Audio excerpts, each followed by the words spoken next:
Start.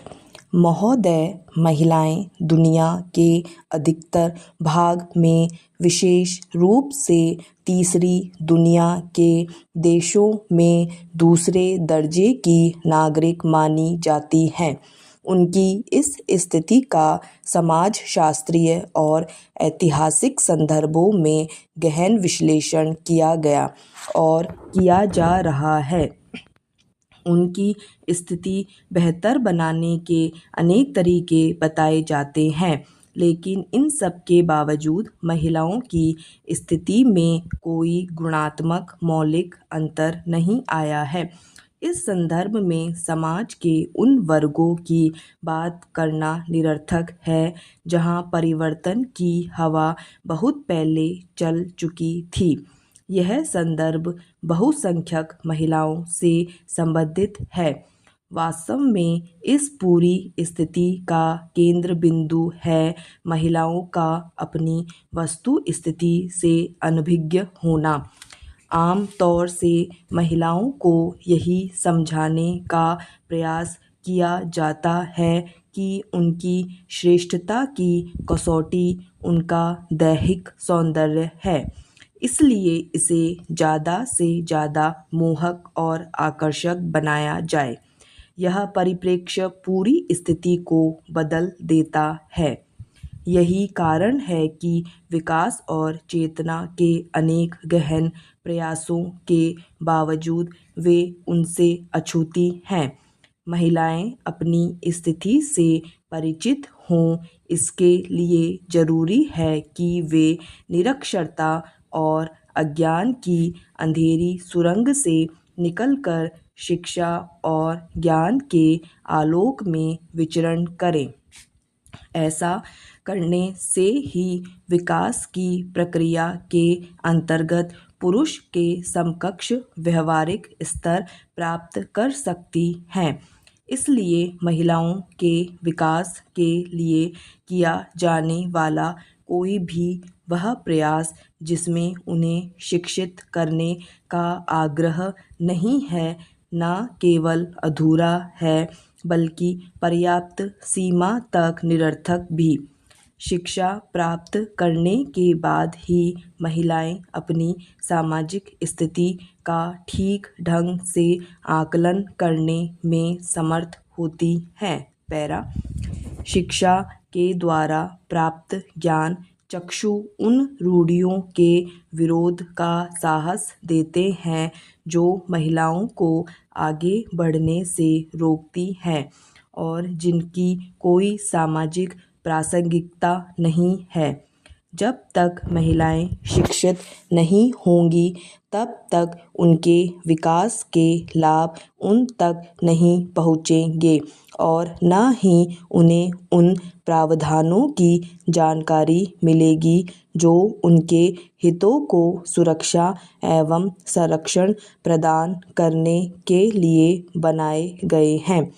इसलिए यह सामाजिक अनिवार्यता है कि महिलाओं को शिक्षित करने वाले समस्त कार्यक्रमों को सामाजिक विकास की शर्त के रूप में देखा और समझा जाए। आमतौर पर घर परिवार संबंधी निर्णय में महिलाओं की उपेक्षा की जाती है। पैरा। महोदय, प्रगतिशील युग में प्रत्येक व्यक्ति का जीवन प्रतिस्पर्धा और दूसरों के समान उन्नतशील व्यक्ति बन जाने की प्रबल इच्छाओं से पीड़ित है। समानता की अधिकारी एवं जीवन मूल्यों की अस्मिता के अभिज्ञान में महिलाएं हर क्षेत्र में पुरुषों से आगे बढ़ने की प्रगतिशील विचारधारा से जुड़ती जा रही हैं। विभिन्न अस्मिताओं की रक्षा हेतु इन्हें असीम समर्थन की आवश्यकता महसूस होती है। यदि कहीं भी इसमें अवरोध की स्थिति आती है तो महिलाएं उस पीड़ा को सहन नहीं कर पाती हैं और मानसिक अस्वस्थता नामक भंवर में घिरने लगती हैं। मानसिक अस्वस्थता उत्पन्न करने में निम्नलिखित कारक सहायक सिद्ध होते हैं, जैसे आनुवांशिकता, शारीरिक, भौतिक, पारिवारिक, सामाजिक, शैक्षणिक, आर्थिक, संवेगात्मक, सांस्कृतिक, आकस्मिक घटनाएं व राजनीति। इन विभिन्न कारकों में से स्त्रियों को पारिवारिक कारक सर्वाधिक प्रभावित करते हैं। पैरा ऐसा माना जा सकता है कि स्त्रियों के जीवन में मुख्यतः 3 परिवर्तनशील स्थितियां होती हैं, जैसे विवाह से पूर्व, विवाहोपरांत एवं बेटे के संरक्षण में।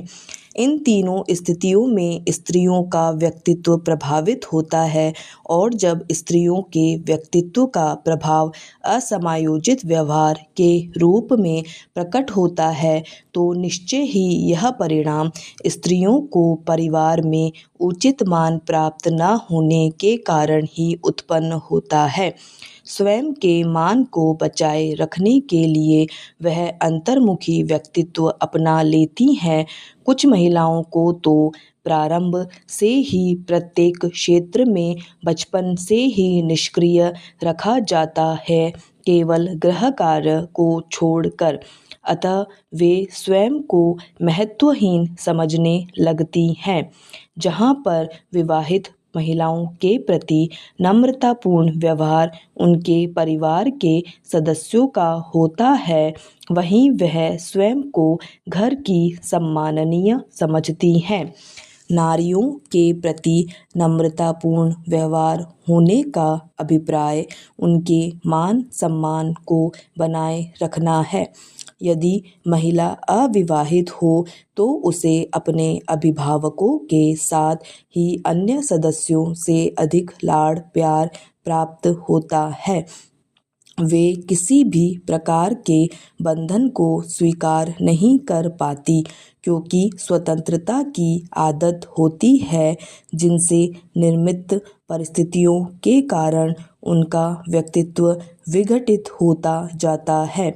चूँकि व्यक्तित्व का प्रभाव व्यवहार पर पड़ता है, इसलिए समायोजन संबंधी समस्या उत्पन्न हो जाती है।